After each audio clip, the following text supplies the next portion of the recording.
Alright everyone, there's one good reason to vote for Donald Trump, or if you're a Democrat, just not voting at all, which is that your vote for Joe Biden is not really a vote for Joe Biden. It's becoming increasingly clear that a vote for Joe Biden is really a vote for Kamala Harris.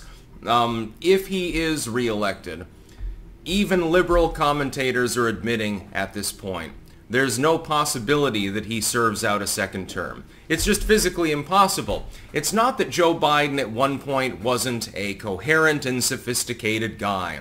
He was in the Senate, and he had a long and historied career over, I think 5 terms or 6 terms, something like that. Then he was vice president, and he was basically the gaffe master as VP, but, it's just Joe being Joe. That's perfectly fine. Everyone makes mistakes. Everyone makes verbal gaffes. Everyone stutters occasionally. Everyone has some verbal foibles once in a while. I know that I do. Fuck, I make like an hour's, technically an hour and a half now, worth of content every single day. Do I occasionally use the wrong word? Yeah. Do I occasionally stutter a bit? Yeah. But there's a difference between that and Joe Biden's level of cognitive decline. He's basically headed for the funny farm. A vote for Joe Biden, because he refuses to stand down, is a vote for Kamala Harris. There are certain people out there, this is a point that needs to be made to your relative that intends to vote for Joe Biden. Tell them, don't judge Joe Biden. Don't worry about him, because he's not going to be in office for that whole 4 years. You're voting for somebody else. Here's the top 3 reasons why you should not be voting for Kamala Harris, or something like that. Because she will very much be in office if Joe Biden is reelected. What I saw at the debate was a person who is quite clearly sundowning, and at a fairly rapid pace. Assuming that the pace continues, he might make it a year into his second term if he's reelected. That would probably be being generous. It's almost like they're like, well, shit, we're stuck with Joe. We're going to run him anyway, and then we'll push him aside when he's gone. You could have a weird scenario, by the way, in which he dies, or is incapacitated, he's 25th. Kamala Harris gets into office.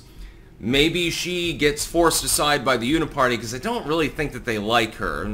She's not a very likable person. So they force her to stand down. Then you end up with what? President Nancy Pelosi?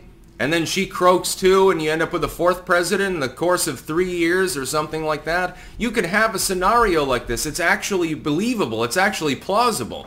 It would be absolute chaos. I submit that we simply vote for Donald Trump, including you liberals out there. Just fucking hold your nose. I know you don't like the dude for ideological reasons. You don't like the fact that he's saving your tax money and he didn't start a war because, you're war thirsty or something. That's fine. Vote for him anyway.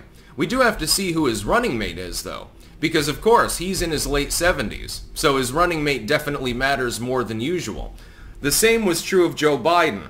He inexplicably chose the DEI vice president. She's not qualified to lead the office. The whole problem is that if you want to have a properly functioning nation, you do actually have to have someone with mental awareness who is running the executive branch. Trump is perfectly aware. I mean, he might not be in 4 years, but I mean, he is right now. I mean, again, watch the fucking presidential debate. I'll be rewatching it probably later just for entertainment.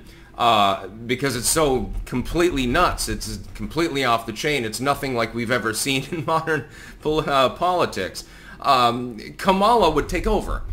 It's quite clear that if Joe Biden is reelected, he won't serve the term. Stephanopoulos agrees with this. Jimmy Dore appears to agree with this. Maher appears to agree with this, although he says that he would vote for Biden's head in a jar filled with blue liquid over Donald Trump. That's perfectly fine. I mean, you can vote for whoever you want. But people are acknowledging that Joe Biden doesn't have the mental capability, or the physical capability, I would submit, to make it another 4 years. It's simply impossible. He's in his 80s. He's quite clearly got dementia. It's not just a stutter. It's not just, well, he's just a little bit on the old side or something like that. That's not what it is. He has Alzheimer's disease. He probably also seems to have Parkinson's as well. That's another problem, although that's more physical.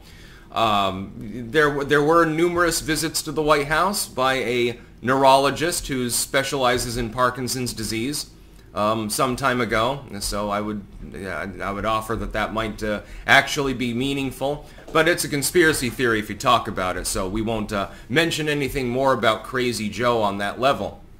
Kamala would take over. That's a big fucking problem.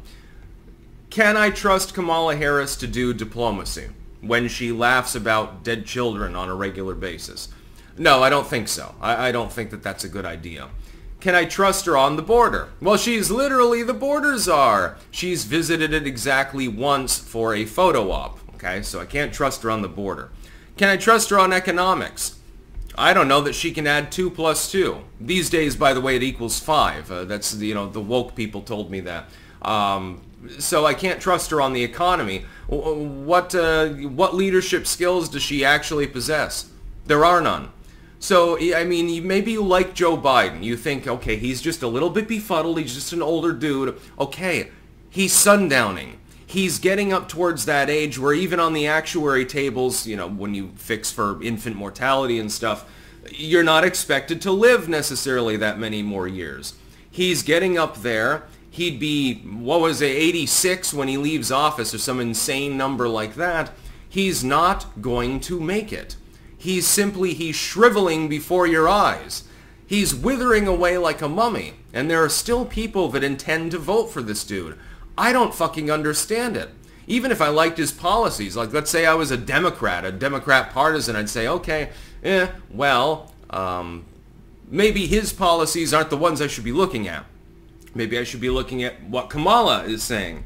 Because quite clearly he's not going to be in there the entire term. What does Kamala say? By the way, she should put out like a platform or something like that. It would actually be beneficial for Joe Biden.